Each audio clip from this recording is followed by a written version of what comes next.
Okay, now it looks like it's going. Okay, hello everyone. Welcome to our monthly integrity board meeting. I'm Angie Eikenberry, and I want to ask you all to say a few words about your awesomes in a moment. But I wanted to, before we get started, just acknowledge, first of all, happy Thanksgiving to you, Linda, in Canada, but also today is Indigenous Peoples Day in the US. And I wanted to just acknowledge or ask everybody to acknowledge the Indigenous peoples of all the lands that we're on today. And while we're meeting virtually, we want to, I think, take a moment to acknowledge the importance of the land, which we each call home, and do this to affirm our commitment and responsibility in improving relationships between nations and to improving our own understanding of local Indigenous peoples and their cultures. So if we could just take a moment to reflect on that and consider how each of us can move toward a spirit of reconciliation and collaboration.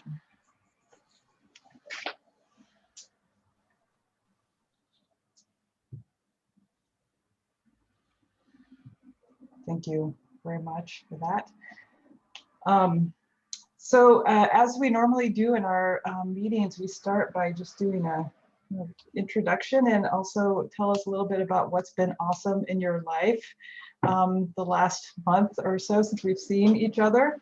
But I wanted maybe, because Linda, we're meeting you for the first time, maybe Hildy has a few words she wants to say first of all, and then we can, and Absolutely. Hildy, if you want to share your awesome too, that'd be great. Oh, sure, happy to. I'm Hildy Gottlieb with Creating the Future, and first I will introduce Linda and then I'll share my awesome.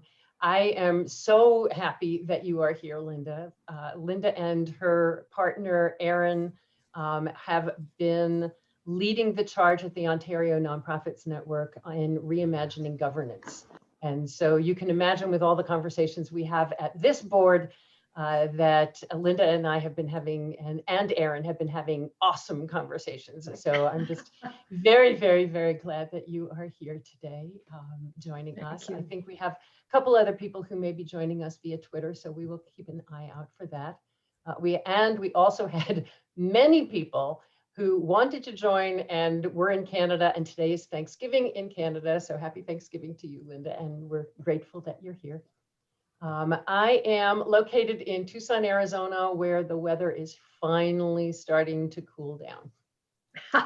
We are finally, and when I say cool down, we're still in the 90s during the day. So yeah, but our mornings, this morning was 59 when we got up. You needed a sweater, and it's nice for walking at night. So we're getting there, but that's life in the desert. And when you all have snow, we will be, 70s and hanging out in bathing suits. So that's the balance. I have two awesomes. My Creating the Future awesome is that I have been starting to have sleuthing conversations with folks around the next phase of what Creating the Future is stepping into. And those conversations are always energizing. And so I am having, I think this week I'm having 7.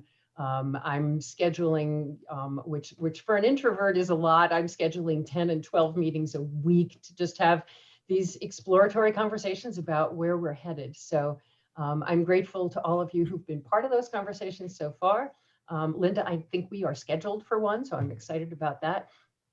And that's Creating the Future. And then my personal awesome is that my daughter has been here the end of the week. It'll be a month. And she's going to head home to LA after that, so that she can both vote and get an allergy shot. So the month was about the extent of that, but it's been just really, really delightful. She's living alone and working from home and lonesome. So, it was just nice to have warm bodies around and somebody to talk to other than the walls and the Zoom. And so if you can work from home, you can work from anywhere. So she's been set up at the dining room table here, and it's just been really, really, really nice having her here. We haven't lived together. I mean, she's 35, so we haven't lived together for 15, 16 years. And it's just been really been really nice. It's great. I wondered, Linda, if you would be comfortable going next to introduce yourself and say what's been awesome in your life. Well, I guess awesome to be a part of this conversation. That we tried getting a group of people together to just talk about governance about 6 years ago, and it kind of went. So there were just a few of us governance geeks, but now it's unbelievable how it's resonating, and people are saying, as we come out of COVID, there is such an opportunity to do it differently. And so it's exciting to be poised to help organizations do that. So that's pretty awesome. Awesome that I'm on this call too, because it means I get out of having to carry the kayaks and the paddle boards and the canoe into the shed. So I'm really grateful to you all. Anytime we can help with that. That's awesome. Wow. Okay, should I just keep calling on people, or does anybody have a burning desire to go next? I'm gonna ask Vu to go next then, please. Hey everyone, it's Monday, and I stay up until like 2 a.m. freaking out about my blog post. So I have this pandemic and blog brain right now. But however, one awesome is Seattle has opened up all the playgrounds again after 6 months of being closed, and it's just such a relief for parents of small children. So we went and visited 3 parks this weekend. They were just running around the slides, and hopefully they won't catch anything from those slides. We got tested last week and came out fine. So I don't know. I think there's just such a jumble of emotions and things, the elections. I am fearful, but I'm also very hopeful. I feel like, I don't know, I'm allowing myself to be more hopeful that we can actually turn this around and save democracy. And it's giving me a jolt of energy. And I'm hoping that it's not misplaced optimism. Yeah, I'm with you on that. Okay, Dimitri, you want to go next?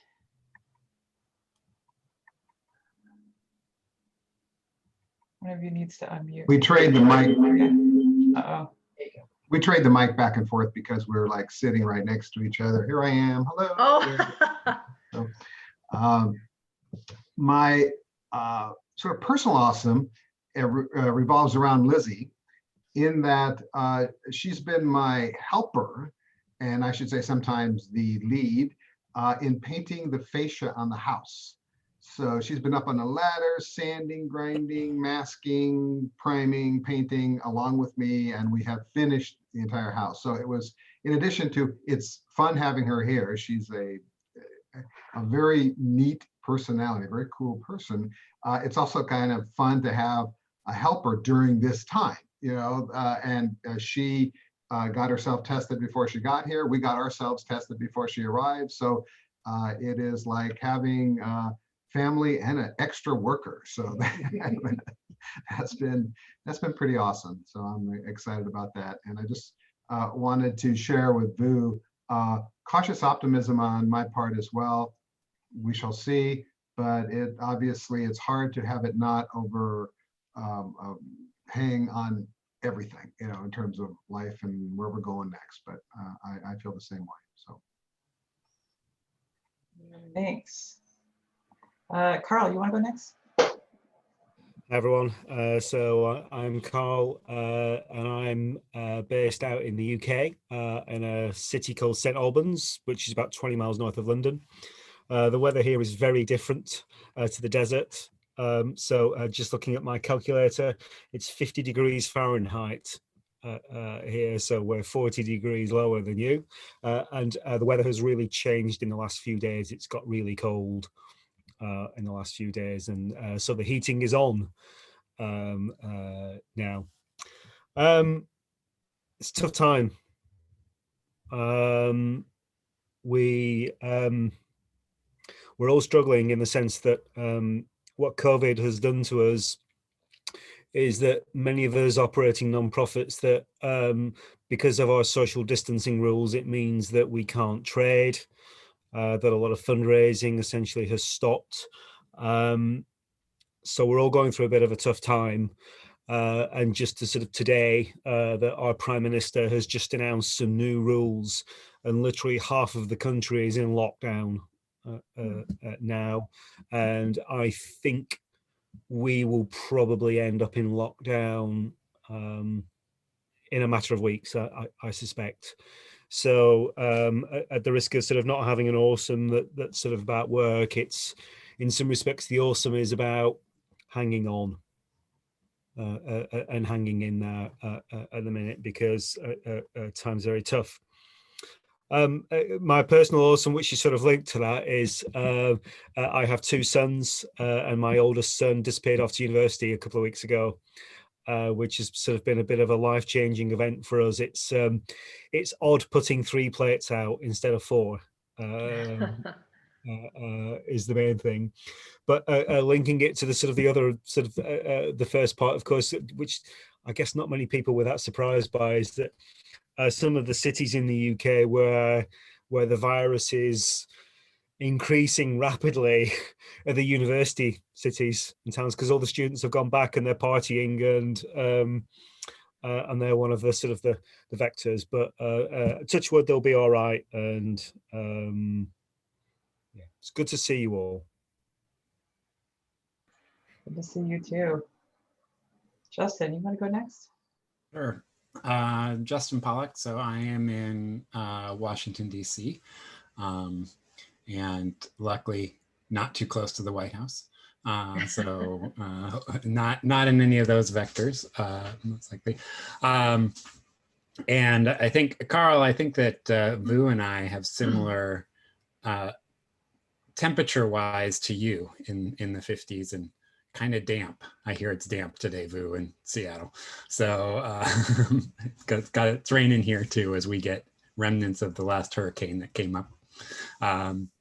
My awesome is it's one of those really simple ones, which was just the other day, my youngest daughter texted me out of the blue, "Can we go camping?"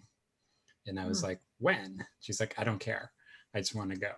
And so for me, that was just one of those moments where it's like, okay, there's something there of my kids wanting to engage, just, I think, as Angie was saying, with the natural environment and what it is, and recognizing that it's different than what we live in every day. So that was my little awesome. So I'm holding on to that one. It's kind of like the playgrounds. It is, and it is neat when they're 35 and they still want to be with you. Yes, and that, all our family's getting along still, though we've been living together in the same place for 6 months. That maybe is my awesome. So first of all, I'll say hello, I'm Angie Eikenberry from Omaha. I'm in Omaha, Nebraska, and actually the weather is kind of cool today here too. Not as cool as what you all are experiencing in England, DC, or Seattle, but still kind of cooling. We're getting to the fall. Hopefully fall will last more than a week. Sometimes it just automatically goes, to winter. But I hope part of my awesome is that we are going up camping, Justin, next week. Well, we're going to stay in a cabin, so it's not real camping. It's like clamping, whatever they call that, when you're not really doing the hardcore stuff. We're not putting up a tent, but we're going camping up northern Nebraska in Niobrara, right on the Missouri River this weekend.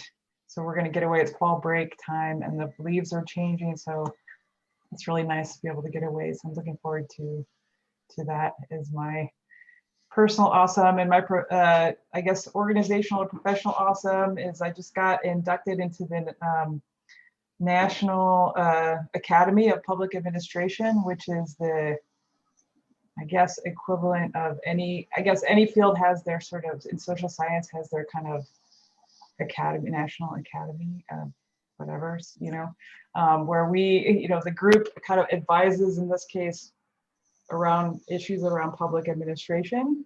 And especially, maybe in the near future, we will have executive administration in this country that will care about what experts have to say about things, and maybe have some influence there. So that's a pretty big, exciting thing that happened this last couple weeks for me.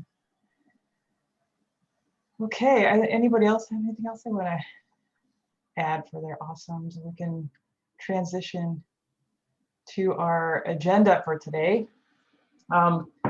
We have, I think, and possibly two things we want to try to address. Well, we can at least try to make some headway on. And one is around kind of revisiting or building on the discussion we had at our last meeting around our sort of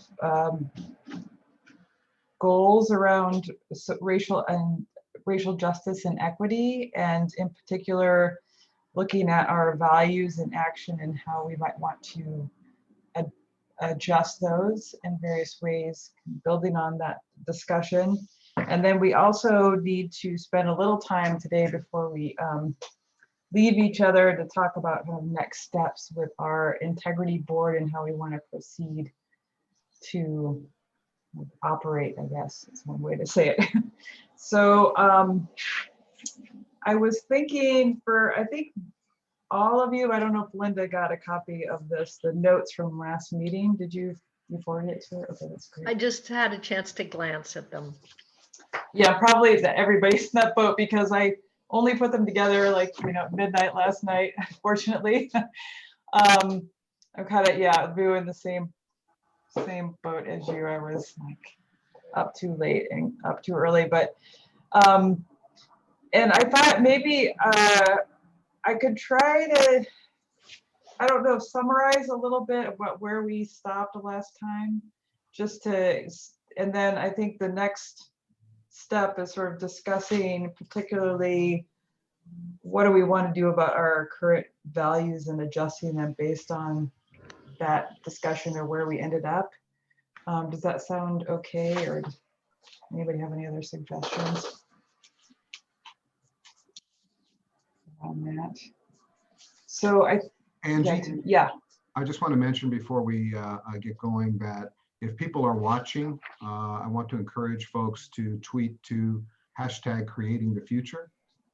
We're monitoring the Twitter stream on that, and comments, questions, whatever to be incorporated. So I just want to remind people that of the hashtag if they're watching and if they would like to participate in the meeting.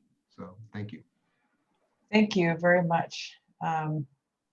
Yeah, thank you for doing that, because I had it on the top of my list to say that and then forgot. And Carl, that would be great if you are willing to jot down any notes. Thank you very much. I think basically where we evolved to at our last meeting was talking about what kind of world we want to see, and came to some discussion around, I don't know if I would say a consensus or agreement, but we certainly articulated some ideas around the world that we wanted to see, sort of following our catalytic thinking framework. And we talked about creating a just world where there are healthy people and planet, healthy coexistence with the environment, respect for all humanity, but also acknowledging that certain people have not been treated fairly for a long time in various ways, and so a need to raise up those voices or acknowledge those inequalities and address them. And we wanted to create a thriving co-created communities where people are able to exist safely and freely. And then we talked through some of the conditions to bring about the world we want to see. And we talked about a range of things, from centering BIPOC voices, of course, ending white supremacy, white power and privilege, patriarchy, capitalism,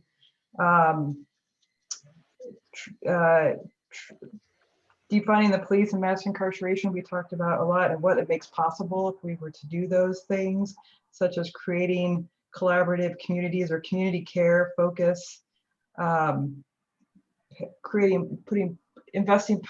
making positive investments in the community about what we want, rather than preventing or punishing. And then we evolved then into talking about what the values that emerge from those discussions.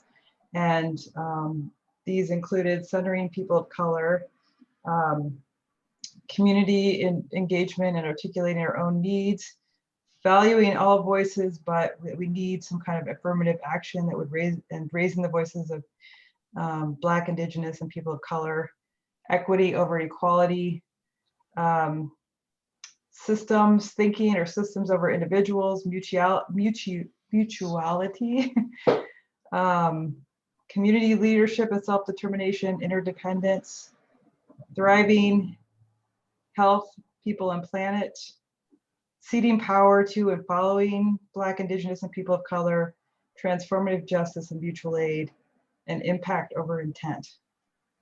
So those were the sort of summary of our discussion, which doesn't do it fully justice, but I think, so based on those values, I guess we're at a point where we want to think about or address, what do we need to change or add in our value statement to reflect this sort of what we want to see and those conditions. I don't know if are we at a place to start to, I guess, make some suggestions around what specifically we want to change, or do we need to talk through any other, I guess, conditions or actions? I'm not sure. What do you think about what we should do next? Justin, did you have something you wanted to? Well, thanks for pulling all that together, Angie. And I think I read that, and then I went and looked at the values in action for creating the future.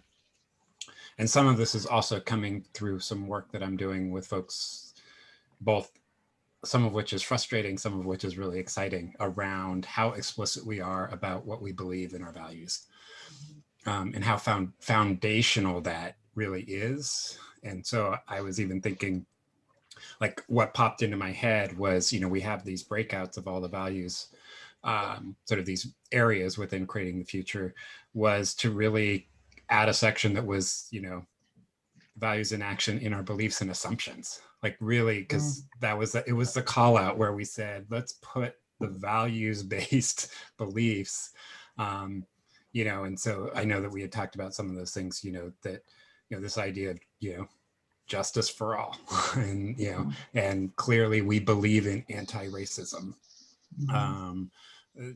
were things that popped up. And I think also that equality, equity, juggling, sort of really making a declaration around, for us, sort of equity recognizes that benefit and advantage have been systematized to over benefit a few, usually white, and under benefit many.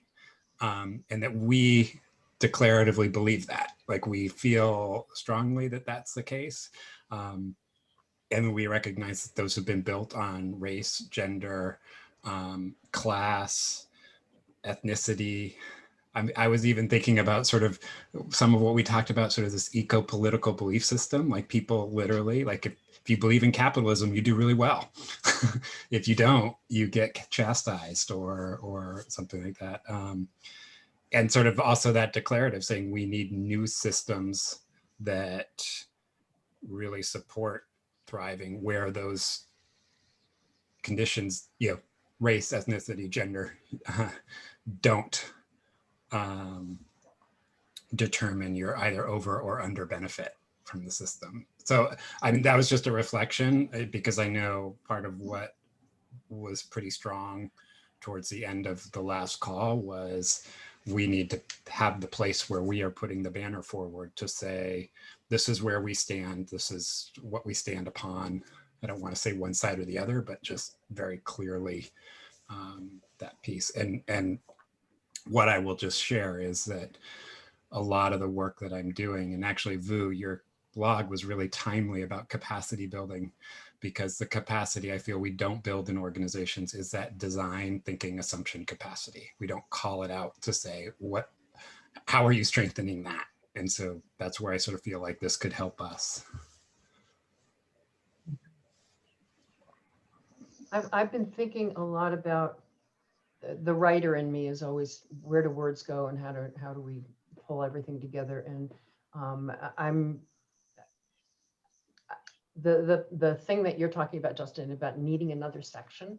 I think it is the first section, and really is our mission is we've always said that our mission is systems change sort of towards a more humane world. And I think that's the place at the beginning of our values that we say, okay, what do we mean by that? It's sort of the section that says, here's what we're about.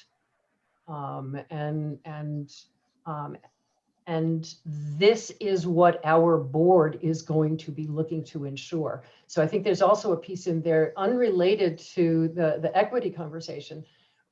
We wrote and approved those values 3-4 years ago before we designed this as an integrity board. So I think there's a piece just as an overview in the values that states, this is what our board is using as its touchstone. This is what we're measuring things against. But I do think, Justin, I'm in absolute agreement, and that it's sort of, this is what we're about. And when we say systems change, here's the systems.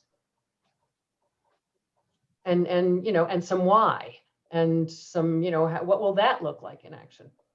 And then someone mentioned last week and last time, and I wish I could remember who, but my brain's not there.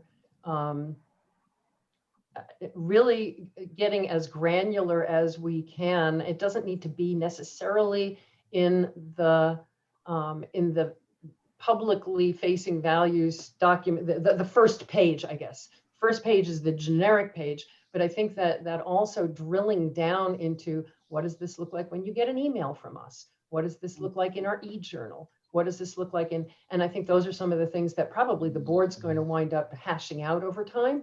But I think that the suggestion from last time that stuck in my ear was that we get as granular as we can, and we note that. I mean, I remember Vu reading Rainier Valley's values in action early on when you first adopted them. And it was down to, here's how you'll be greeted at the reception desk. And so I think, you know, we don't have a reception desk, but here's, you know, if you send an email, here's what you will get in response, and et cetera. I think there's a big piece of that.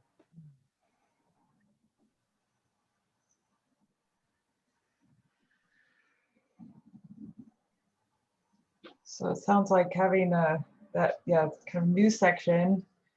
I'm wondering too if there are existing sections also that we want to be more explicit about some things around like decision making, or you know, some of these other areas where we could also integrate some clarity around our position around racial justice and so on.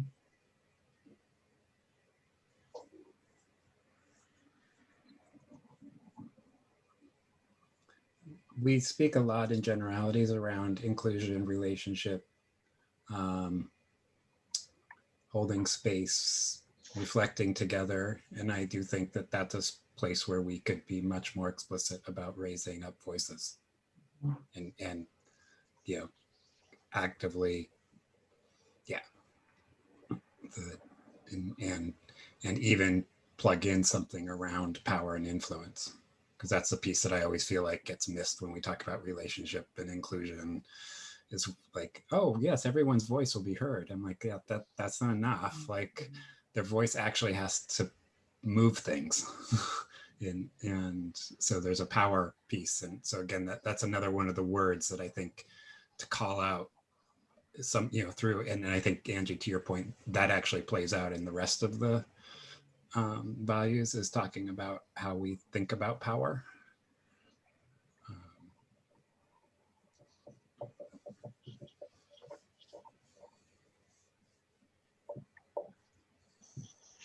So I guess building based on what you were talking about, I'm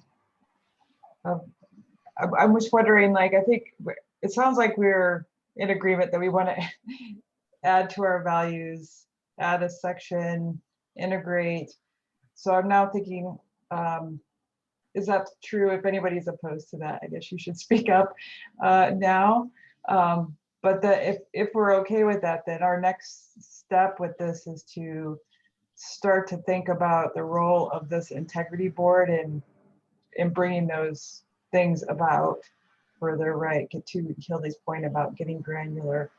But before we shift there, I guess I want to see if there's anything else anybody wants to add about what the value statement should look like. And I don't think we want to spend time going through and wordsmithing anything right now, but one or two of us could take this back away and address it and bring it back. What are your thoughts about the value statement? Updating it. I personally think that because again, the writer in me is like, this would be fun to do with a group. Nobody wants to watch this happen. This is not a public meeting. This is not of interest to anybody, but of the people who actually like playing with this stuff, I think it would be fun. So kind of a subgroup, maybe Yeah. a couple. Yeah, I mean, if there are people who like watching wordsmithing, okay, you can play, but and it might be fun to invite folks to participate. And we could do it live. Be shocked if people show up. Yeah, we could throw a party, a values statement party, and bring our BYOB. And Wordsmithing over alcohol sounds a lot better. I don't know if it is of interest or any help, but we went through an exercise in the summer of trying to rethink our values. That's not been a million miles away from what we've done, and we ended up with something very short and simple: collaborative, open, ambitious, and not for us, but ambitious for social change and the people we support, and finally inclusive. And for me, when you were talking just before about going granular and shifting from the words, I mean, to me, that's where all this matters, is how do we then sort of put those values into action so that they're not just sort of a poster on the wall and so on. So I think we sort of, I don't know if I'm sort of taking sort of catalytic thinking and doing it the wrong way around by saying that, but yeah, I mean, for me, it's about, okay, so what does it look like in practice if we are going to be a more inclusive organization? What follows from it?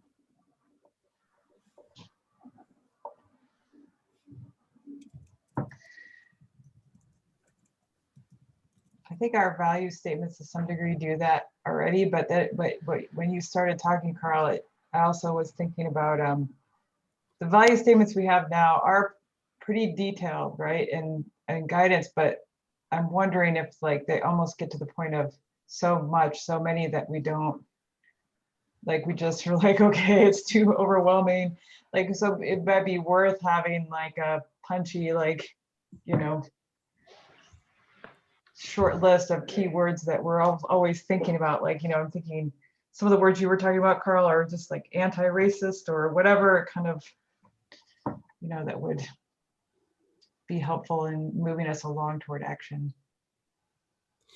Yeah, and again, I think I may have mentioned this last week, and it's a new concept that was introduced to me, but this thing called even over statements that I hadn't come across before in strategy. So, for example, being an inclusive organization, even over being a sustainable organization, and those sorts of statements, when you list them like that and you force people to make very clear choices, they're a very good way of getting you to live your values in practice in short shrift.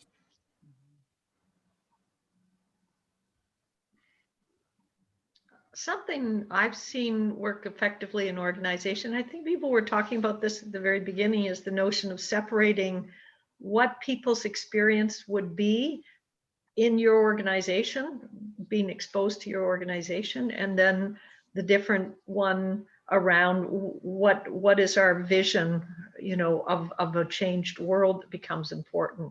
It might be an interesting way to sort of separate, because you may have different language, and the word inclusion can mean something very different for how they experience you versus what change you want to bring about in the world.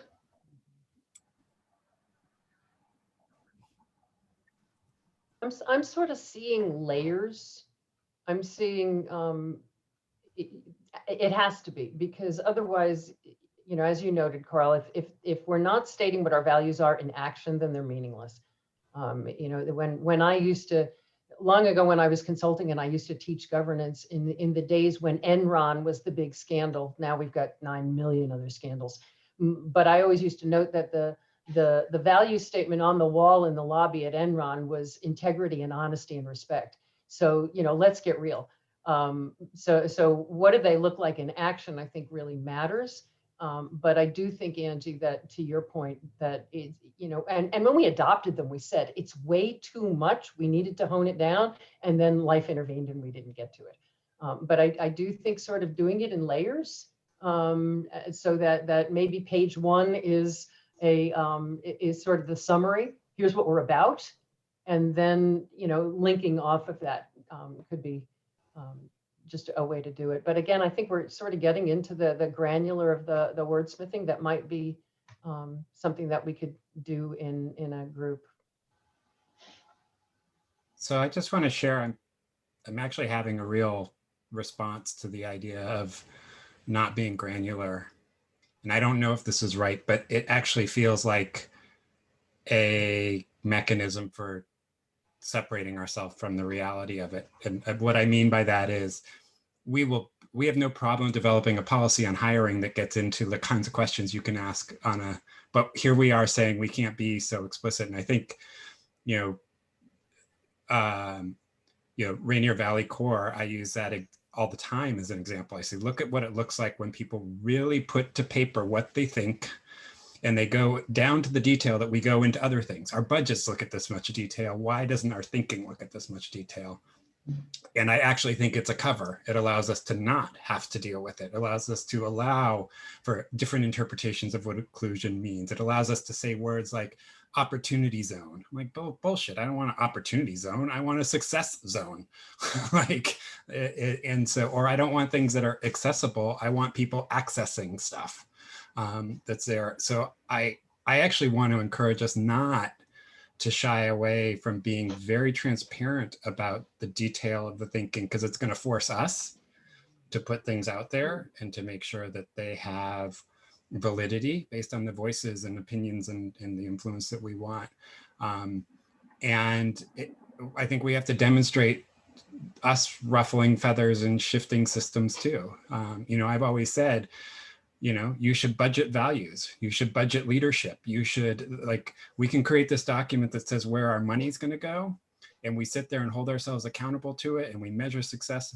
And we don't do that about decision making. We don't do that. Why not? And it's because then we have to get into what's actually going on in people's heads. And that's really messy. But so that's kind of the response I'm having. And again, I don't know that we necessarily need this space to do it, but having that opportunity to really look at it and force ourselves to look at language and declarative things that really call us out to say, hey, this is more important than all that other gobbledygook we put policies around everywhere else in our organizations. And going back just full circle to what you spent last night doing, this whole thing about capacity building, let's treat this the same way we treat, the steps you go through to develop funds or so. I'll stop there. Mm-hmm. It was a big welling. What I'm picturing, Justin, and this has been some of the conversations that I've had in the past couple of weeks, is that We are taking our 990. We did this a long time ago. It was very successful. We haven't had a chance to do it again, and now we're doing it as a way of being.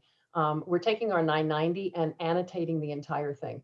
Line 1, what is this number and what does it mean? Line 2, what does it mean? We're doing the same thing with our bylaws. We've got a team of folks that are doing this with our bylaws, going through, where did this come from? Why is this here? Such a big part of catalytic thinking is making the invisible visible, is being explicit. So I think I'm totally in agreement with you. It's why I love the more granular we can get. So if you've got a cover page of, this is what we're about, and here's what each of these looks like in action. I'm right there with you, Justin. I think it's really, really important. So in our values statement, we want to communicate the kind of world we want to see. I heard Linda talking about that earlier. And then having a sort of new section where we talk specifically about some of these values around our assumptions and or beliefs to bring about racial justice, racial equity, and other areas, connected areas that we talk about. So can we maybe, as a next step, take one or two of those and start to think about, in particular, an area of what we would want to do or see happen in creating the future? Maybe the board, we could use the board, what we want to see happen in the board. So for example, one of the key areas that came up a lot that we talked about is centering the voices of people of color, ceding power to and following Black, Indigenous, and people of color. So if we took those as our core values that we were talking about, what would that look like then? Or what conditions would we need to put into place in our own, on the board? I guess we could say, we could use the board or some other area of the organization. Would that be something to explore next?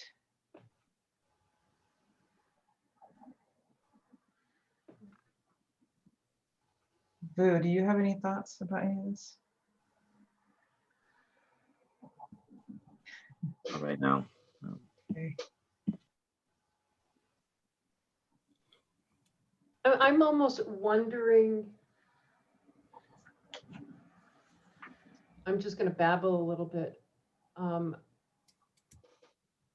The work, I mentioned that one of the things that was awesome for me is talking about what's next for creating the future.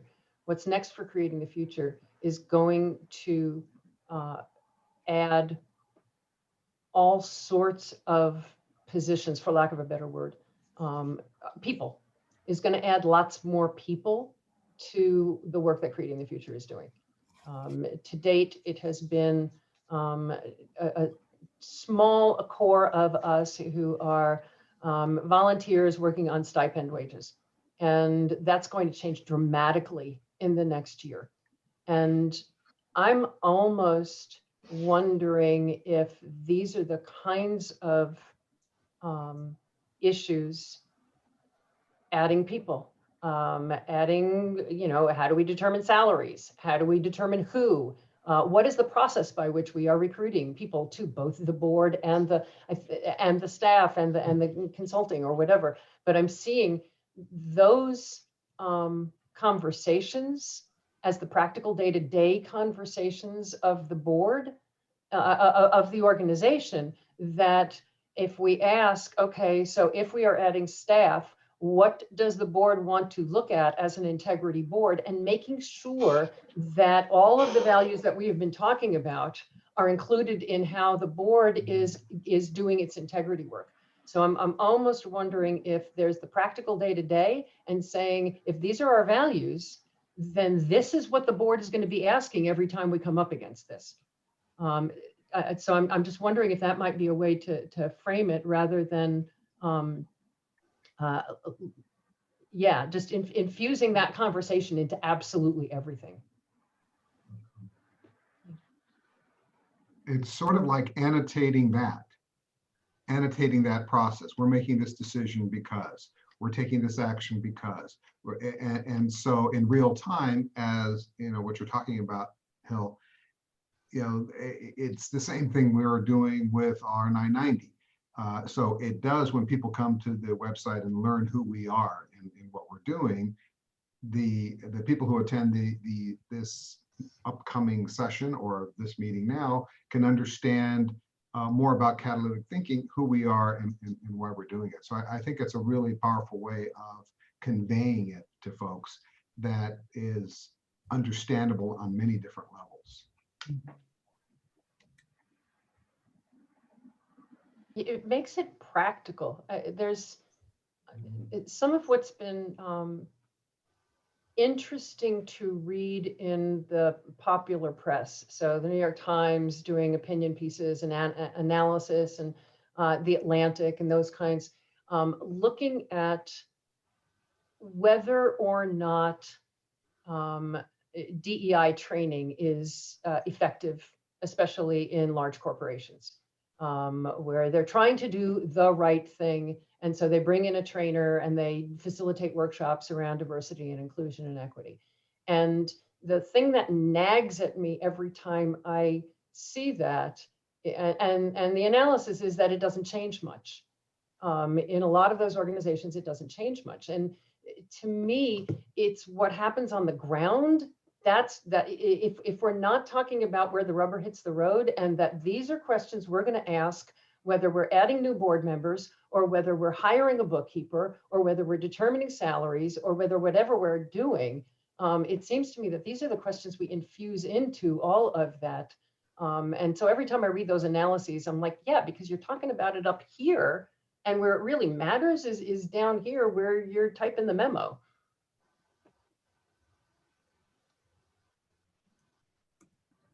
So is the what is the question that we're talking about right now? Is it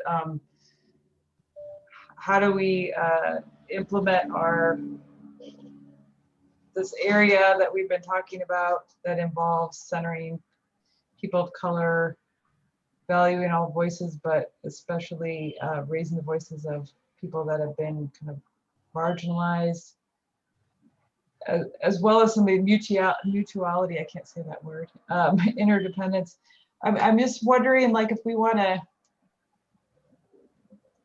can we take off one of those maybe areas and say specifically what actions do we want to take as a creating the future? And those could be around a lot of different areas, as you said, Hildy, or we can focus in on a particular area as a way to make some headway in outlining, getting to the action phase. Yeah, Carl. It's just interesting listening to Hildy then sort of talk about the DEI training, and in it, a bit like so many of the responses from corporates to Black Lives Matter have been very performative. They've not been about sort of addressing sort of the underlying sort of issues, or facing it, or they've not allowed staff to engage in some quite uncomfortable conversation. So I'm sort of a little bit involved with a bunch of people who are trying to put a foundation together at the moment to support Black organisations, and we've been thinking about fundraising and the corporates that we should approach. And we want to be a very values-driven organisation, and we don't just want to approach anyone who's got money to help them undertake a performative act in supporting us, because even though in the short term that might mean that the foundation that we're trying to build will get some money, we're going to undermine the cause in the long term by enabling that corporate to just carry on just as they've carried on forever. So again, I think, yeah, it keeps coming back to this thing that, you know, I think the values in some respects are relatively easy to put down. It's about how do you make sure that we hold ourselves to account all the way through in terms of how we operate and how we fit with them. Because I think in the nature of the sort of thing that we're involved in is that on this stuff, I mean, no one else is going to hold us to account. It's about what we do ourselves. It's integrity, isn't it? I mean, the name's in the, sorry, whatever, it's on the tin.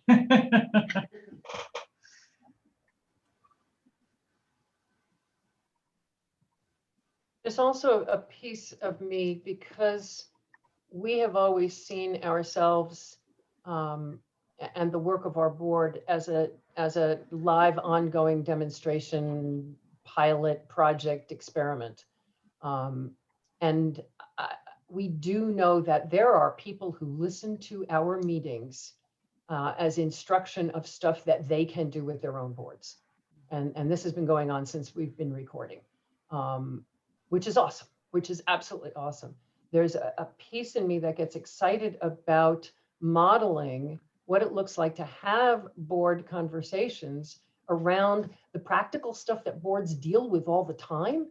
The practical questions boards are constantly talking about through an equity lens, through a social justice lens, having a conversation about hiring a bookkeeper through a social justice lens.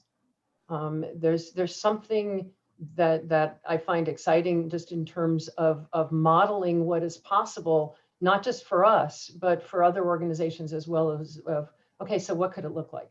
What could it look like beyond the whether it is well-intentioned or not, the result is performative, Carl, that it winds up just being, well, we did the training and we're not sure what else to do, ...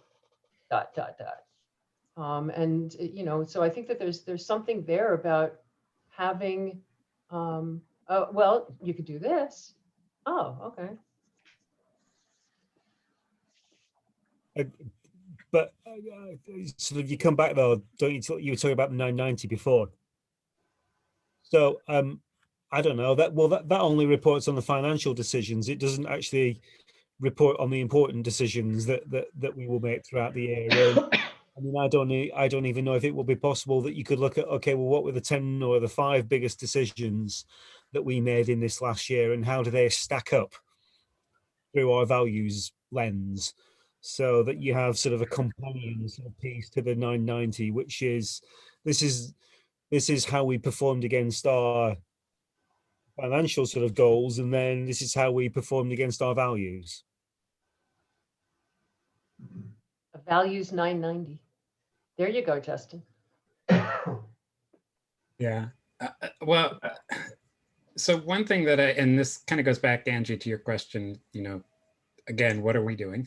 And thinking about the board side. And I do think, like, even with your example, Hildy, you know, the problem is that these trainings aren't getting at the belief systems and the underlying systems. So it doesn't matter what you say you're going to do, the culture always comes back, you know, until you change the culture, and the culture is following systems.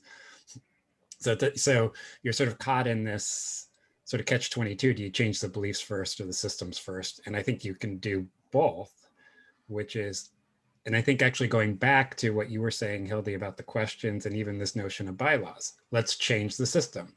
Let's codify in this legal document called the bylaws these questions.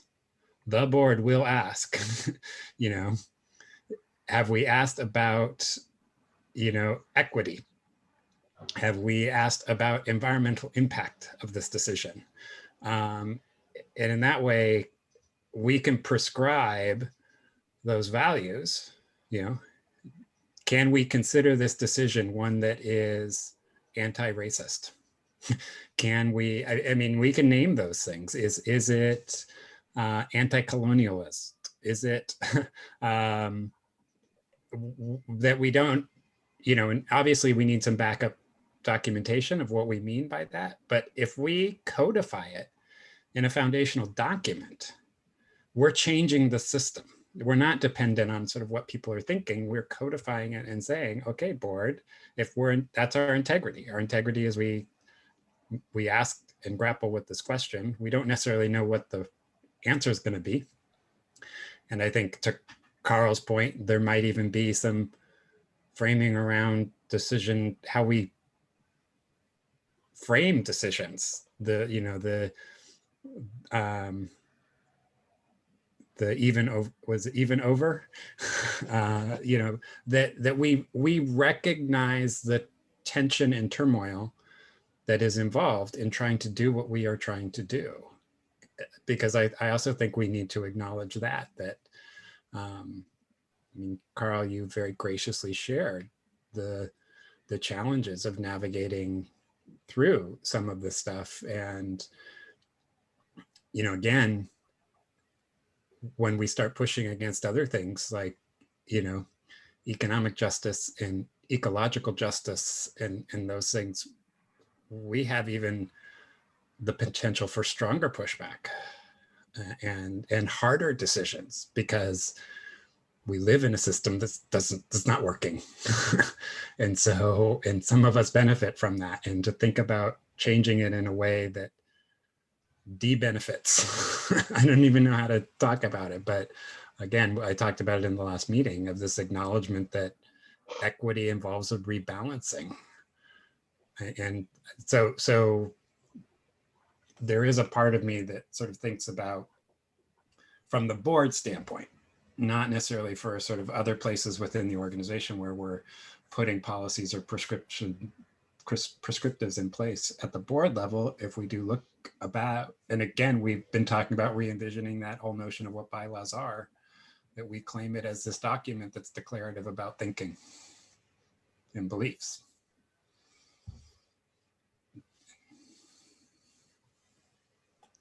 So I'm hearing that we need to clarify a bit further, like through wordsmithing. We're going to do next, not now, but later, soon after, clarifying our values around racial equity and justice, drawing on all of these things we've been talking about. And then it sounds like a next step is to identify an area or two to apply these ideas, and how, you know, are we aligned with those values?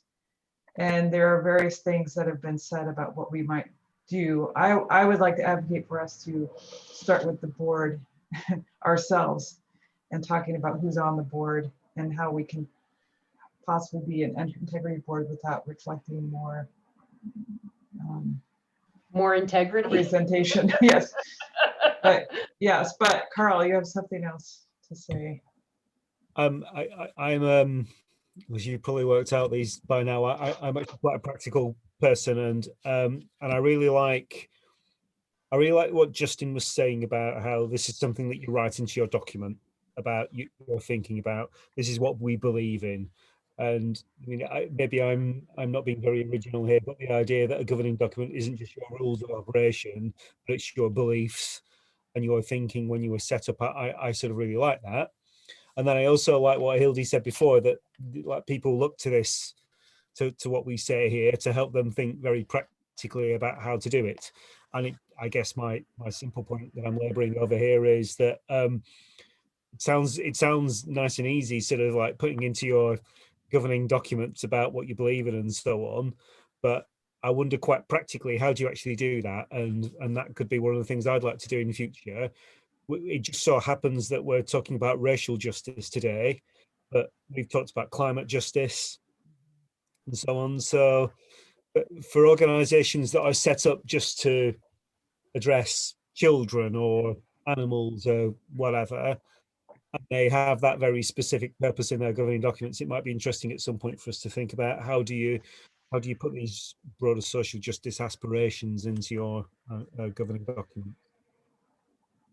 Or else we all end up just in the same place, don't we? Of like, we just pursue whatever our narrow purpose is, and then we sort of think sod the rest, because being charitable about that one narrow purpose is enough. And that's one of the things that got the sector into the challenges that it faces. You know, Carl, I had one of the most remarkable experiences. It was last fall when we did our Creating the Future tour through California, and I wound up facilitating it's a roundtable of, I think, 50 executive directors in the Los Angeles area. And I was fortunate to be able to get a list beforehand of all of the organizations that would be there. And there was one out of the 50 that was an environmental organization. So they were all tended to be human services, social services kinds of organizations.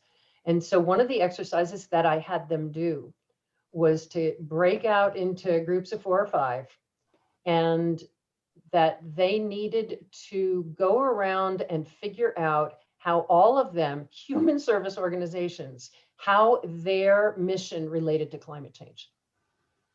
And it was so fun to watch them get out of that tunnel that you're talking about, Carl, out of that this is our mission, this is our organization, to excitedly realize that all of their missions were interrelated and that they all related to climate change. And so I think that I'm just very excited about what you're talking about, Carl, in terms of what does it also look like when we're infusing climate justice and some of those other huge issues that we talked about into those conversations about what does that mean for compensation? You know, we need a compensation. If we're gonna be hiring a whole bunch of people, we need a compensation strategy. And we need to talk about at some point, what does an integrity board look like in the issue of compensation? I'm just using it as an example.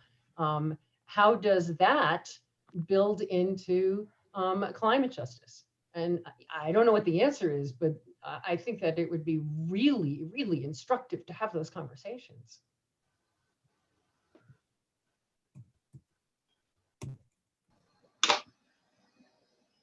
Okay, so one way to do this is we've articulated various values around racial, climate, or other justice, equity areas, right? Pick one, or pick the aspects of one, and start to think about these different areas and how they are reflected, our values are reflected in them or not, like compensation, board, or so on. Or the other way to do this is to have our values articulated as a whole, then think about each of these areas in relation to these comprehensive values, right? So we spend a lot of time talking about the board and how it reflects these different aspects of racial, climate, and so on, justice. I guess this kind of segues into our next agenda item, which is sort of trying to map out how we proceed for the next several months or so. I feel like we're trying to skirt some of the hard things that are going to possibly need to be talked about, like around, for example, representation on the board. But maybe if we map out how to proceed, we can then prepare adequately for having discussions around some of these areas. Maybe I'm getting a sense that we're kind of just going in circles, and I'm trying to figure out how do we break out of that. But maybe that's just me.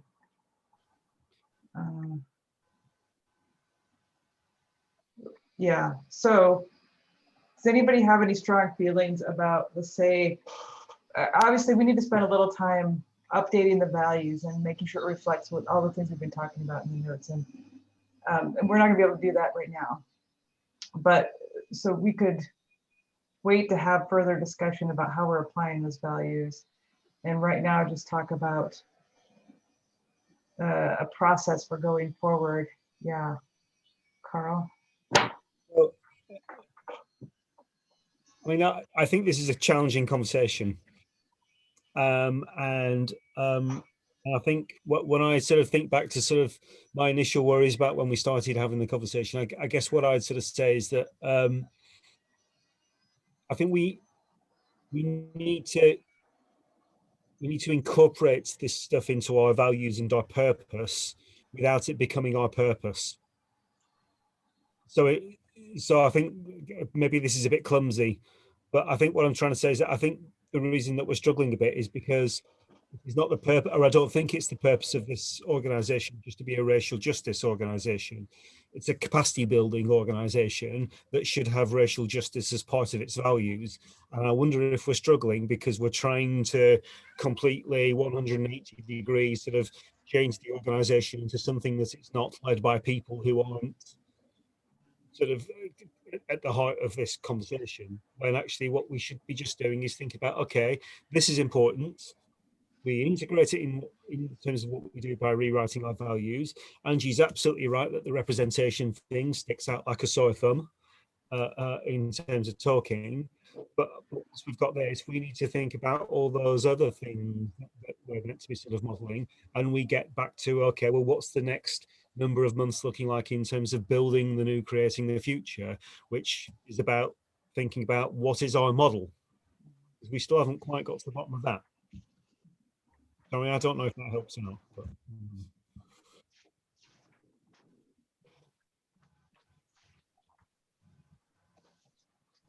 Running out of paper. Angie, honestly, I think Yeah. and I don't think it's your fault as the chair. I think it's because this is a challenging conversation for us to have. And yeah. Well, I'm thinking about, I mean, if we follow the catalytic framework, right? If we can get to a place where we've sort of established more clearly our values that we all, we've all got them right in front of us, right?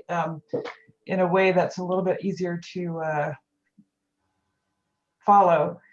And if we then talk about what actions we need to take, right, to bring about those values, the values, of course, being focused on the sort of world we want to see.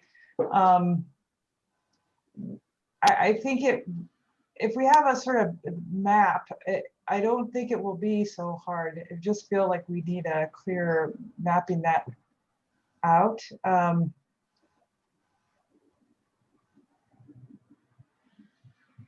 I think your point is well taken, Carl, about how we see this racial justice lens in relation to the other aspects, but the other aspects, I mean, the other aspects are part of what keeps, white supremacy and, keeps white power in place too. So I don't think we can separate those out.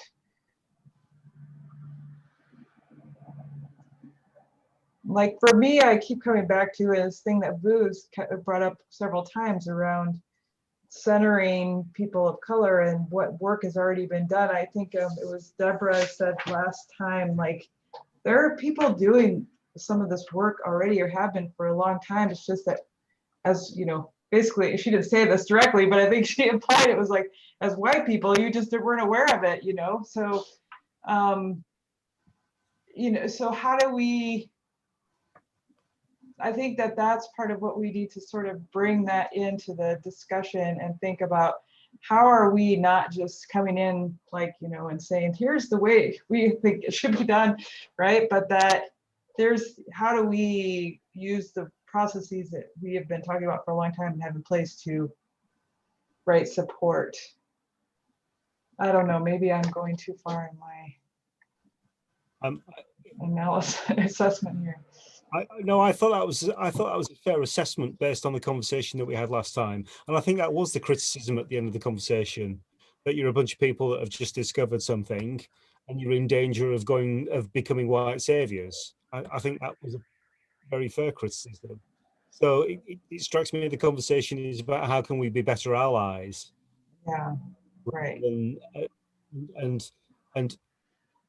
there's a bit of thinking to do what that looks like, but I think the starting point of how we can be better allies is recognition that this is something that requires us to change our values, and then, as we said today, get granular in terms of the actions that are shaped by those values. It's not just a very surface level, oh, we think Black Lives Matter or something similar. What I'm sensing is that we are exploring two related, integrated, interdependent topics and uncertain about all of them, each of them. One is, what does it mean to be an integrity board? We decided at the beginning of the year that that's what we're going to be. We encoded it into our bylaws. We said at the beginning of our bylaws that our bylaws will reflect our values. And so we still have not put to the test, what does it mean to be in practice an integrity board? The other big issue is the issue of social justice, climate justice, racial justice on this planet. And what does that look like in practice? So in both cases, we're talking about things that we have not yet put into practice, and we're playing at the theoretical level. And what sort of makes sense to me, and I keep talking in layers, what makes sense to me is if we've already said this board is about ensuring, pardon me, that we're walking the talk of our values.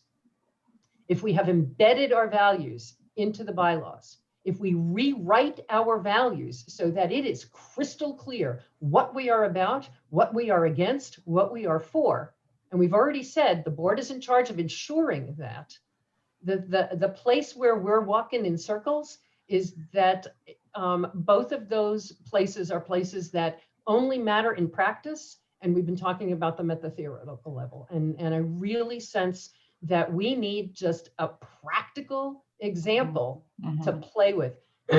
One of the things, I apologize, my allergies are crazy. I think it went from 2 parts per million to 50 parts per million over the weekend. Like seriously, my little app says, no wonder you're coughing is what my app says. But the place that we have always played at creating the future is we build the plane while we're flying it. We're trying shit. We are a place of experimenting. And so I'm really thinking that what will lead us into all of this, if we have these documents in front of us when we're actually talking about it, is if we've got a practical example and we play with it. Yeah. And I just, there's something in me that's sensing that that's what's going on with us, is that we're stepping into several territories that we have no practical experience. So let's get some practical experience. And I got a list if you want them. Yeah, so I was going to say, let's get a list. We need a list. That's what I need. Well, and I love the fact that we're talking, you know, the two things that have popped to me while we're talking. One is strategic in terms of moving forward with the work that we're doing on the ground in terms of expanding the ripples of our mission. The other is the very important one that you're talking about, Angie, and that we've all talked about, that Vu has talked about, that Carl has talked about, which is the color of this board. The fact that this is not a board that represents the world that first it just exists. Forget the world we want to see. We don't even represent the world that we pretend to represent. So I'm almost sensing that might be a place to start.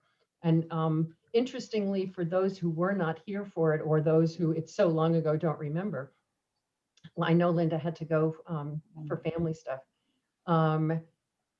The place where our board restructuring began years ago was when we started to talk about recruitment. And somebody said, I'm not entirely sure what we're recruiting people to. And we started the whole conversation that led to all of this, which is pretty fun. So I think we're going back. It's not lost on me that. Okay, let's go back there. So as far as thinking about, I mean, next steps for this board, like we really also need to think about the actual running of this board, right? Because Hildy, you are not going to have time to keep things going as you have, and we shouldn't have expected you to do that for so long. So I guess there's 2 things then we want to think about is what kinds of things do we want to practically discuss and figure out as next steps, and then also how do we just procedurally run the board and do it in a way, I guess, that's going to align with our values as well.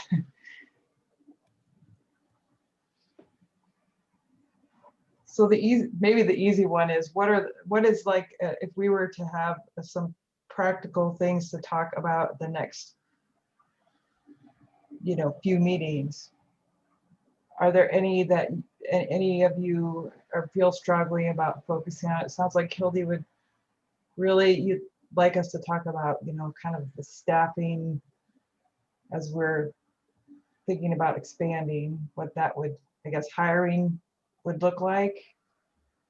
And then, of course, there's this board makeup issue.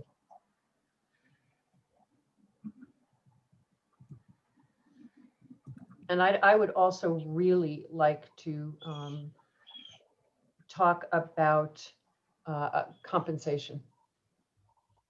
Okay. Determining compensation. As an integrity board, what is the role of the board in determining compensation? Who gets to, the question that we've asked frequently, who gets to decide? And if decisions are being made closest to the thing that's being done, what then is the role of an integrity board when it comes to the thing that most people are the most concerned about, which is compensation?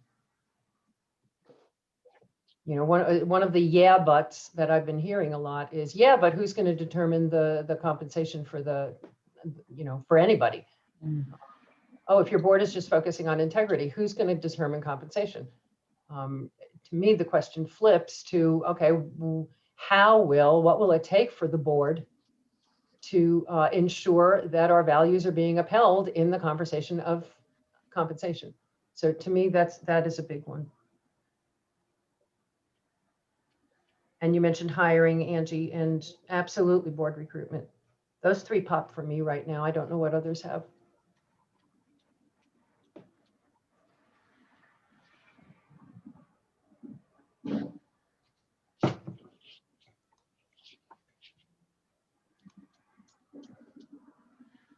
Anything else? That sounds like this will keep us busy for a while. But is there anything else, Justin? Were you gonna add something? I think I just want to sort of be thoughtful again, even as we come into those practical components, is, Hildy said that there are people already having conversations about salary and what that looks like. And so I think part of our job is not to usurp that conversation, but to insert the integrity elements to that. Because that's what I want to shy away from, us trying to figure out what the hiring practice is or what the salary should be.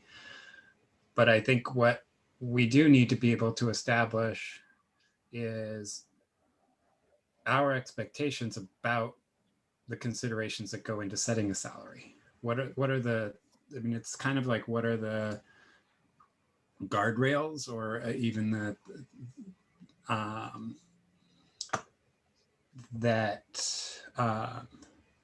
again, so we're not getting stuck into the minutia of making a determination that salary should be this, but putting things like, okay, at a bare minimum, whatever the, living wages in a community, we have to pay at a minimum that, that we will not approve anything below that. And even so, I feel like that's sort of how I want to make sure we come into this, not really dickering around like, well, how much does an accountant get paid, or how much does that's, again, if we imbue the board with too much power, that's also part of this, and that's always what I'm really, it's like, and I'm really careful, because like there's part of me that's like, am I dancing around having to do work? But the problem is, when we put these onto the board, we imbue the board with power that is part of the problem, is that the boards have all this power over decisions that basically oftentimes undo the decisions that are happening by staff and people who really get it. And then the board comes in and really fucks it up, usually, more often than not. So I'd really like us to be, just as we're thinking about that practical, continuing with this idea that what we're creating framing and questions that drive decision-making, the direction that we believe our values say it should go, as opposed to making the decision.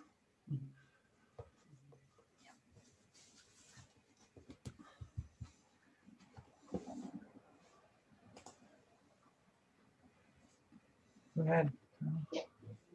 So I think where is it we talked about three things that we could talk about, and I guess all of them in some respects they're going into an element of some quite depth for us. I'd like at some point in the next whatever, even if it's 6 months, I wonder if it would be useful if we could actually just like stand back a bit and rather getting into the depth, I wonder if there's something where we can sort of stand back and think, okay, well, what do we think the next 2-3 years will look like?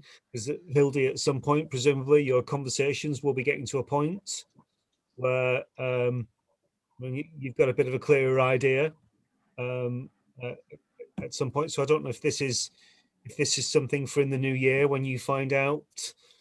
I guess sort of like what you think the state of American sort of democracy and politics are, because that might have an impact on sort of how everyone is feeling. Because I think if we sort of stood back a bit and sort of had that sense of, okay, this is where we're going, this is what we're going to try and achieve in the next 12 months, it would be much easier to plan out the next whatever half a dozen board meetings would look like, and would give us a real sense of sort of purpose and direction. We almost need a work plan in the sense that, like, when we've talked, for example, about racial justice, that's absolutely right, and that should be part of our work plan and incorporate it. But we should be able to at one point say, right, okay, we think we've done that. Now, what's the next thing that we need to look at? Because if Angie is right, and I think she is right about if we are serious about whether it's environmental or racial justice or whatever, all those different parts of the system, we need to sort of think about all those different parts of the system, don't we?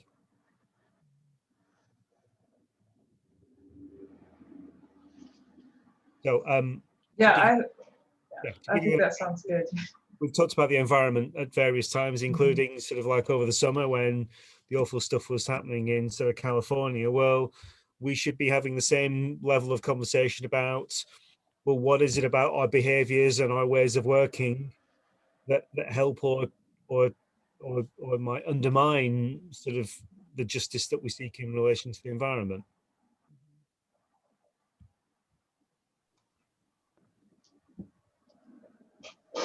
Yeah, so we've got these sort of top 2 or 3 areas to focus on that would get us kind of going, but also I really like the idea of sort of mapping out a longer timeline of what we want to plan to address, and that could also, I think, address the issue that you brought up, I think, in email, Carl, about that will enable each of us to be involved in different ways that we can kind of plan for and make it more sort of perhaps equitable distribution of work and emotional labor and all that. If we sort of can plan out things a little bit. So if I'm almost wondering if, because I'm trying to think in order here. I'm almost wondering if the first conversation is about board recruitment, because that will determine who is doing the work of all of this, and we're all starting from the same place. So rather than diving into a couple of practical other examples, operational examples, I think really, Angie, your inclination initially was that the board work on itself. And I'm sort of thinking that that's probably a good place to start, so that we know who all is making, we need to get to know each other. We need to hang out together. We need to, get into a rhythm together. And there's something there that's the first step is because our first step is always who's in the room, who are we talking to? It's always about the people, and the rest of it is operational that will happen down the ways. But I think that before we do anything, we need to, physician heal thyself. I think we need to really play with ourselves here, so to speak. Okay, so that came out wrong. well, that also addresses a little bit of what Justin, you were saying about like there's a sort of, I don't want to say danger, but it gets complicated to start going down the path of talking about, say, compensation when it's going to be possibly the board not directly involved. Though our organization is so, it's fluid, like, right, that some of us are also involved in these different aspects at the same time. So may actually end up being part of that decision making. But if we focus on the board, this is us, like it just sort of eliminates that a little bit, because we are the ones making the decisions about the board, because we are the board. Though we probably still want to engage other people. We still want to engage. Yeah. Yeah, I'm not saying like, Loaded, I'm sorry. yeah, we are going to be deciding about not only the values, but how they are going to be applying to this institution that we're calling the board. But it's not a normal is not the right word. It's not a typical board. So it's still not going to be a simple thing, but it eliminates the, I'm trying to say that it eliminates to some degree the concern that Justin had earlier. Maybe not, maybe never mind. The head explode thing was Yeah. that we said that that decisions will be made by the people closest to that decision, the people who will be affected by that decision. And so the conversation about recruitment being beyond just the board, because it is not just the immediate people. We never said decisions will be made by the staff. It'll be made by the people closest to the decision, the people affected by the decision. So I guess if we're going to be talking about recruitment, the question would be, who is affected by that conversation that we would want to make sure is engaged in a board recruitment conversation. So if we're going to start at the beginning of, okay, we're going to apply this to us, then the first question is going to be, who needs to be part of this conversation? So that's going to be our first thing to discuss when we, or we could start to discuss now. Yeah, thank you, Justin. We could start the discussion now. Yeah. I mean, I sort of said that tongue in cheek, but I also want to call ourselves out that we have this habit of saying, well, we're different. Yeah. We're doing something different. And yes, we are doing something that others haven't done, but that doesn't mean that, one, we're not doing it right, which has lots of values in it. But I want to give us permission and to say, like, what we're doing is what we are doing. It is a way of governing. And it is the way of governing that we have determined to, be the right direction. I don't want to say we got it right yet, but it's a way we've committed to understanding what a governing body is. So I want us to be careful that we don't get overly influenced by what is typical out there, because we are very intentionally not being that. And so embracing, I mean, to your point, Angie, there is the reality is that it's never simple, that people who serve on boards also volunteer, maybe even get paid by organizations. And that's agnostic. The fact of the matter is we just have to talk about where capacity lies. When we are this group in this space, we do this. When I'm having a conversation with Hildy about something else, we might be doing something else. And it's okay to have those boundaries and those differentiations. So I want to just, I sort of want to have integrity to, actually going back to what you said, Angie, which is when the board is collected as a board acting as integrity, what does that mean we give attention to? And if there are other things that need attention, then we figure out the mechanisms of where that can fall. Might be overlap in the people doing it, but we are being discrete, or we're differentiating. So just want to put that out there. Thank you. Okay, so I guess, is everyone in agreement about having the conversation be about the integrity board and who needs to be involved as the next discussion that we have? If the topic we're going to discuss is board recruitment, I just want to bring up our bylaws that we adopted, where we said all decisions at creating the future will be made using the catalytic thinking framework. The first question being, who will be affected by this decision? No matter what decision we make, who will be impacted, and then listening to those individuals, engaging those individuals, what would those individuals need in order to participate, and from there looking at what we want to accomplish by recruitment and et cetera. But the most important thing, the thing that infuses compassion and empathy into catalytic thinking is these questions right here, is the engagement, the very deliberate, intentional participation and engagement of anybody that is going to be affected by any decision that we make. So we would be just following what we've said.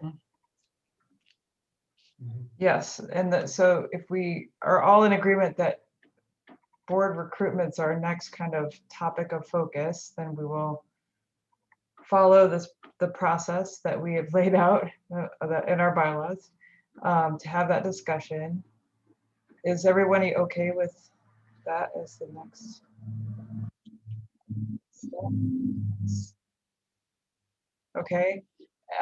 So then I guess I'm wondering if we want to spend a little time before we're done here, first of all, talking about, is there any, I guess, anyone we want to especially like ask to see if they could come to be part of that discussion, if that's too early to determine that, and then also mapping out the next few meetings amongst us, who will lead it, who will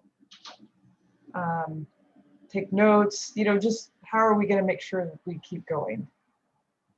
Those are the two questions I have for you all. So I'm very happy to take notes, though I don't think I'm a very good note taker. I've done my best today, shall we say. I'm also, I almost sort of wonder sometimes when these conversations work best is that we sort of, I don't know what the language says. Do you have a protagonist and an antagonist? I don't know. But anyway, but if someone was to sort of start with a set of like, I think we should do this, and then I'd be sort of happy to sort of play a part in something like that kicks off a conversation by almost having a bit of a to and fro that sort of said, no, I think we should do it in this way instead. Something. And then the only other thing that I guess it's a question, and maybe I'm being ignorant now, but I was trying to think through to help us prepare for next time of who is most impacted by who we recruit to the board. And have we got any sort of stakeholder map or anything like that where we define groups and we sort of think, okay, well, we want a person or people from each of those groups to sort of, if not sort of literally be on the Zoom meeting, but we want them actively listening next time so that we can be clear that we are actually talking to people who are impacted, right? Because I mean, it's important that we live that one, isn't it? And part of what we do the next time could be mapping that out further, as opposed to us trying to come up with a quick list today. But I guess we, at the very least, part of what we can make sure we do is that we communicate about the meeting to all of our channels of communication, and we all help to do that, and not just, hoping Hildy has time to post it, here and there. So I guess part of what the procedural things is, okay, we got somebody to take notes. Thank you, Carl. We need somebody to commit to facilitating. We need somebody else, or maybe all of us, to commit to getting the word out, inviting people. And then we also have the value statement work to still do the wordsmithing. We need to make sure we don't lose track of that. Still needs to happen. And probably part of our next conversation has to be a little bit of follow-up to that as well. Sorry, go ahead.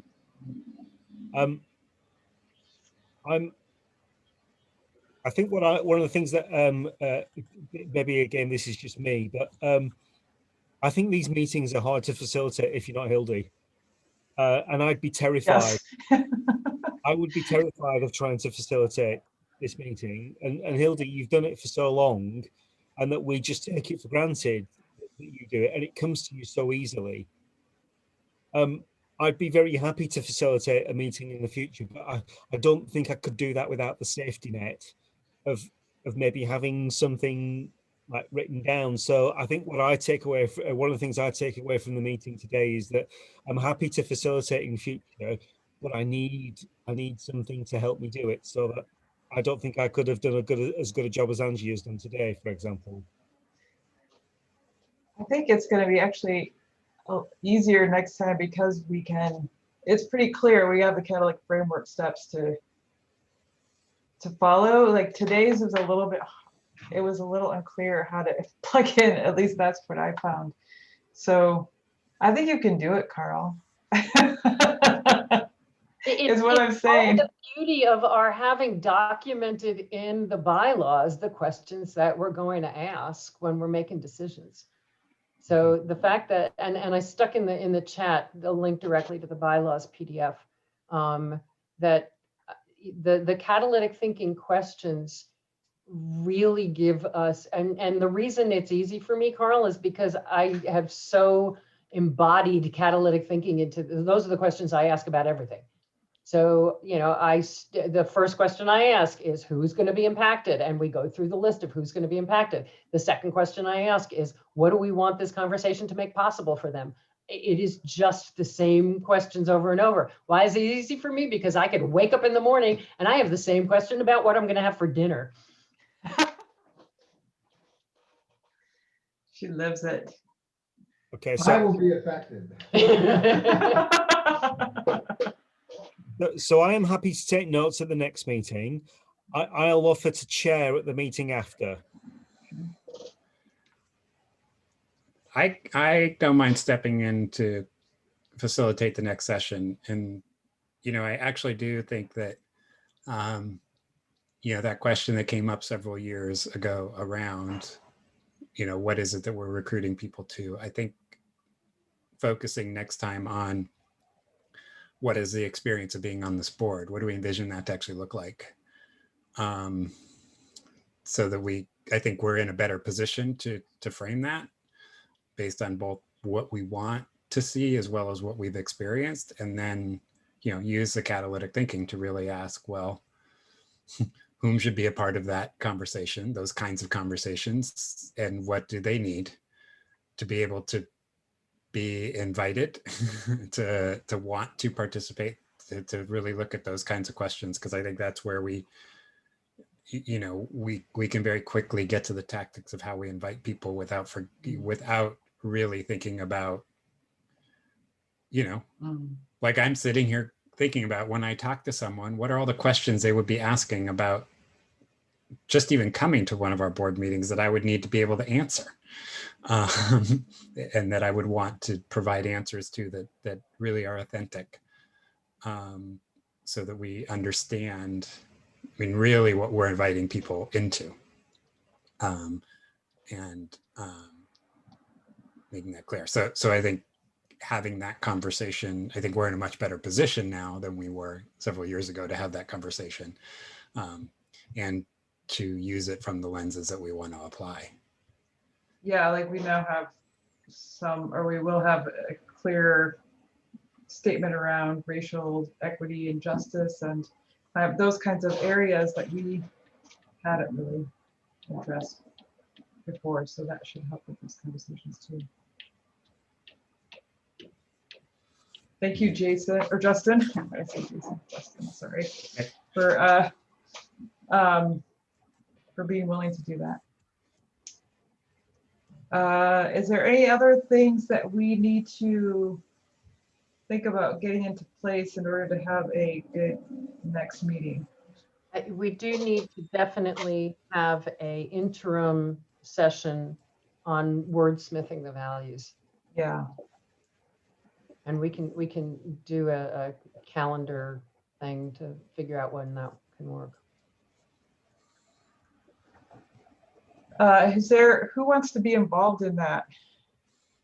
Or should we just send it to everybody? I could send a doodle poll and then whoever wants to fill it out.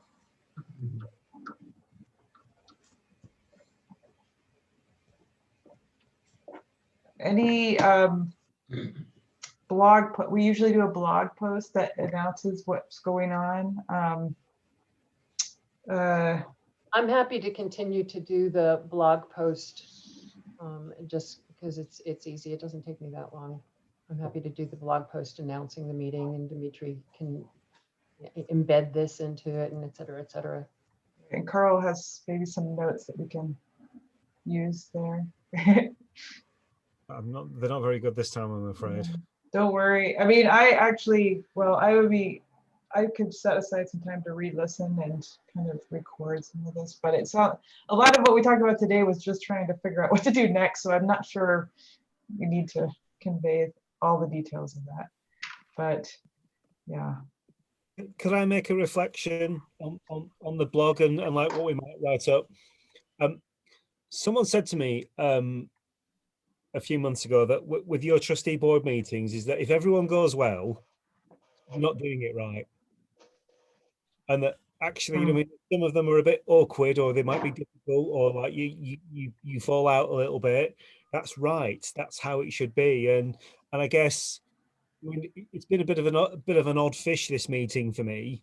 I mean, I'm not sure it's quite worked, but that's okay actually, because just thinking about our values and like Hildy, what you're saying about like we're refitting the jumbo whilst it's in mid-flight. If every meeting was brilliant and worked brilliantly, that would be wrong. But you know, it's so funny because when people know that our meetings are open, that we invite people to be part of it, that they're all live streamed and stuff, they really believe that this is a performance, that this is a teaching moment, that we are doing, here's how you should do it. And what I tell them is, no, you're going to watch us mess up. You're going to watch us go, I don't know what the hell we're talking about. That this is just real people doing real work. We just happen to be doing it out in the open. There's, you know, some of the meetings, we have, Carl, I leave and it takes me 2 hours to be able to think a cogent thought. I'm like, you're lucky because it's the end of your day and you can have a beer. And I'm looking at it and it's going, is it too early now? Yeah. So Justin needs to leave it a little bit. Vu, if you prefer to use whentomeet.com, I'd be happy for you to do that. I have my whole system in Doodle, and I pay like to get Doodle to tell me what to do next. So, but if you would prefer to use that, I'd be happy to. I just don't even know how to use it, and so it would take me a little bit of time to It's actually much more intuitive than Doodle. It just gives a graph and everyone just highlights the blocks of time that they're free. Yeah. Instead of you creating each individual block for everyone to choose. Yeah, so if you get the Doodle like app, it fills it in for you. Did you know about that at all? But it does. It just if you integrate your calendar with Doodle, it knows when you're free and just clicks a thing and then you just. But yeah. No. Let's just stick with that system then. But if you don't use Doodle like that, then it is more cumbersome. So. No. I think it's mainly cumbersome to create the Doodle. Oh yeah, no, that's no problem for me to do. Because I remember having to fill out everything because I did not know. Sorry, everyone. Yeah. This is like my only useless contribution to this conversation today. Well, I think it's important though that we all agree on like systems to use that will help us, right, participate. So I don't think it's. I mean, I think it's important like to talk about these kinds of details, right? Because we want everybody to be able to feel comfortable to participate. So I will do Doodle, but if you really hate Doodle in the future, we can talk further about a different way to do things to figure out our meeting times otherwise. But I want to wrap up. Sorry.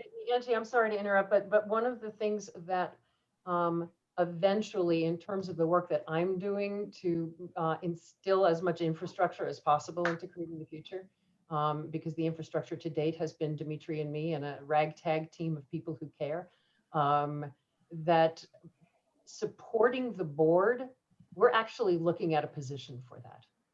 That the work this board does, I laugh at the fact that so many organizations, the boards are so irrelevant. That old Wall Street Journal poll that asked corporate boards, if your board was abducted by aliens, would anybody notice? That you know, is so much of what boards do is so irrelevant that if you said, do you need staff to support you, then, you know, for what? But what the work this board does is so important and really requires a huge degree of support.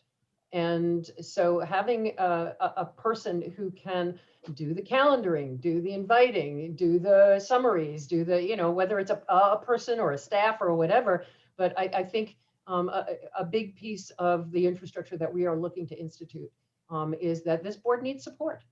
And that's awesome. That means we're doing stuff that is important enough to the organization that it really deserves support, which is, in my mind, just wonderful. Yeah, that'd be great. Well, Justin, I know you have to leave. Do you have any thoughts you want to leave us with before you depart? I don't know. I feel like I've expressed myself a lot today. I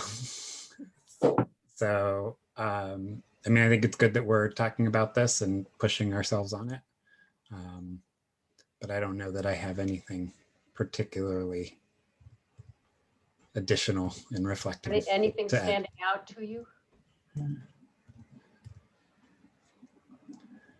Not really, actually. I mean, I don't mean that in a bad way. I just mean there isn't one particular thing that catches my attention more than others. Okay, thank you. Anybody else want to share their thoughts on anything standing out to them? See you later, Justin. Thank you. Thanks, Justin. I'll ramble on for a bit. My apologies, everyone. It seemed like I was not here, but I was listening. And I don't know, there's just so much going on right now. I do feel like there is this like existential sort of reckoning in our entire sector with everything going on. And it's probably the same thing that Creating the Future is going through right now. What is our role in this sort of new environment when democracy is crumbling and things? And I'm trying to figure out different things, and I don't know, I yell a lot at people about doing things the same way and etc. But then I find myself getting frustrated when we do something different. I'm like, how are we not doing it the same way? Why don't we have some objectives here? So I think a lot of this is just like me trying to reflect, because we are trying to do something that, again, just to kind of remember Justin's point about not calling it different. We're trying to do things that are not the norm or the default model. So it is a little messy, and we have to be okay with that. And I think maybe it was Carl or Dimitri or others who said, or maybe Angie, I don't know, that's like there's just a lot going on right now. By the time we have our next full meeting, we will either have another president, or we are just going to be extremely depressed and going to be, and I think that's going to affect. So I don't know. I just want to acknowledge that I am in this frame of mind right now where everything is messy and up in the air, and I can't really think linearly at this moment at all. But I do absorb stuff, and hopefully it'll be ruminated on, and I don't know, might be helpful later on. Thank you.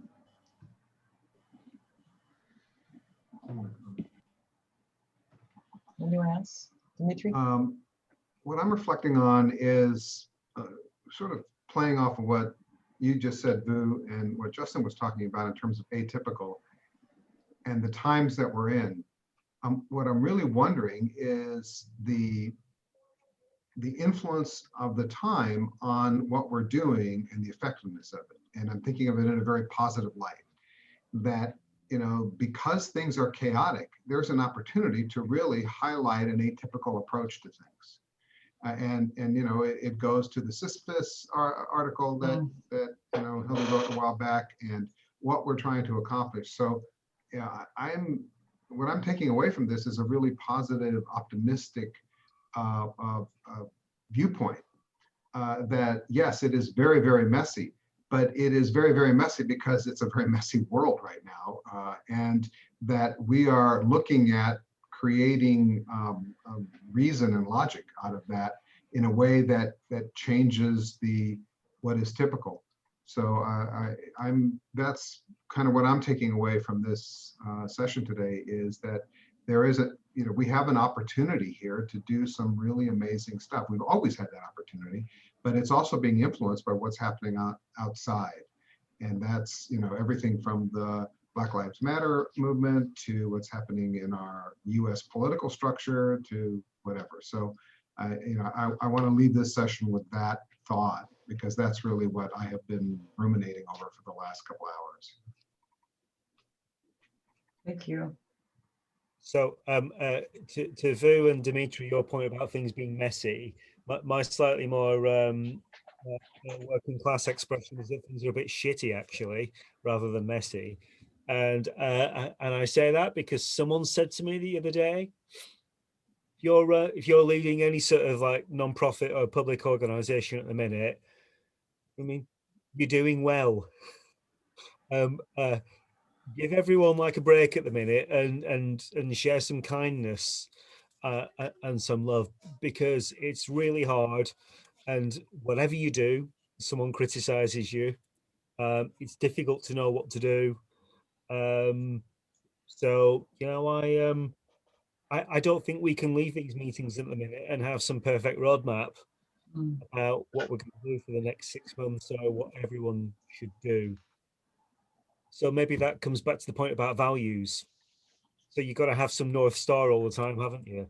So the fact that we've spent some time in the last 2 meetings talking about values means that even though we don't know what's coming after your election and so on, we've got a set of values to know that will help us how to deal with it, whatever comes.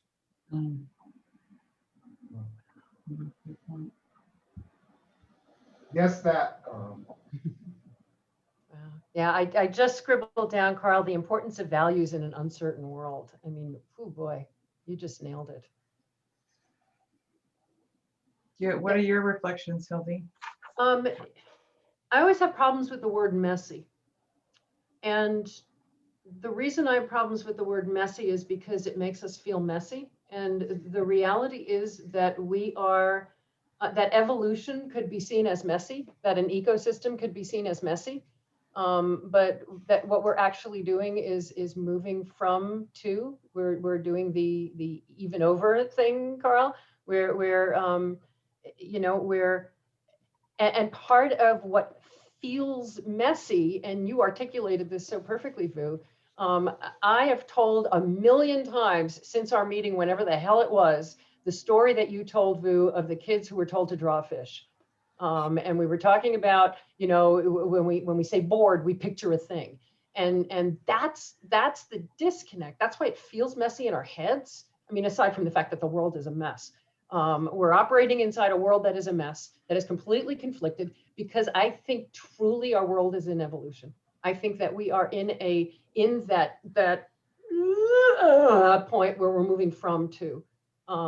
The systems that are so embedded, that are no longer tenable, that aren't working, that are falling apart, crumbling, and people are rebelling against, we don't have the thing that we're going to yet. And we're in it's like 10, 20 years in a birth canal. We're just trying to figure out where we're going, and we're stuck in there. And so, yeah, it feels messy. We know what we're leaving. We know we don't like it. We don't know what we're going to. That's uncertainty. Our brains don't do well with uncertainty. And so there's just this, that's the reality of what's going on.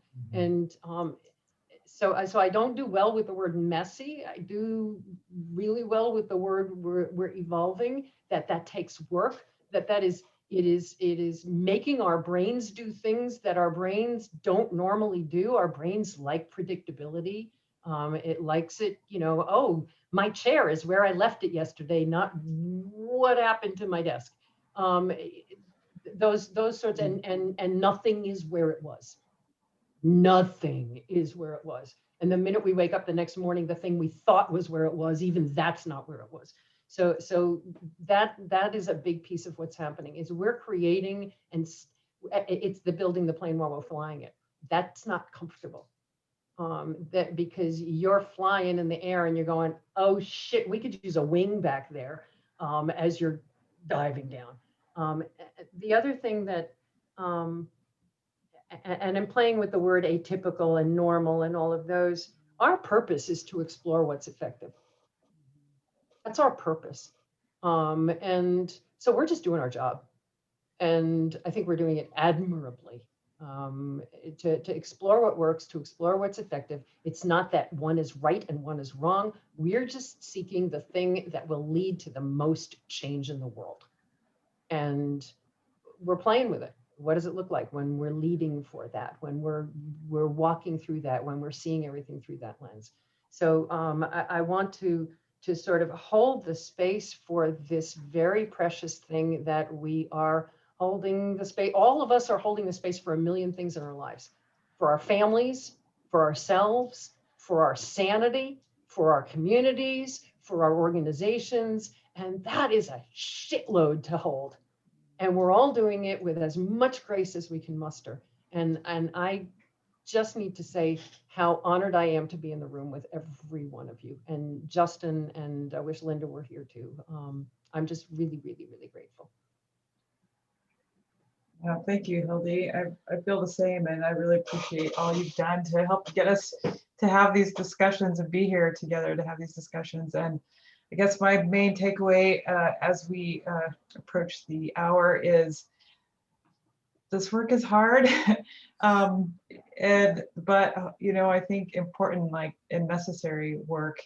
So we should be okay with acknowledging that it's hard work, but it's about time that we do the hard work, right? So if we haven't already. Well, I guess we are done with our meeting for today. I really appreciate everyone, and I guess we'll see you in November, and who knows what the world will be like.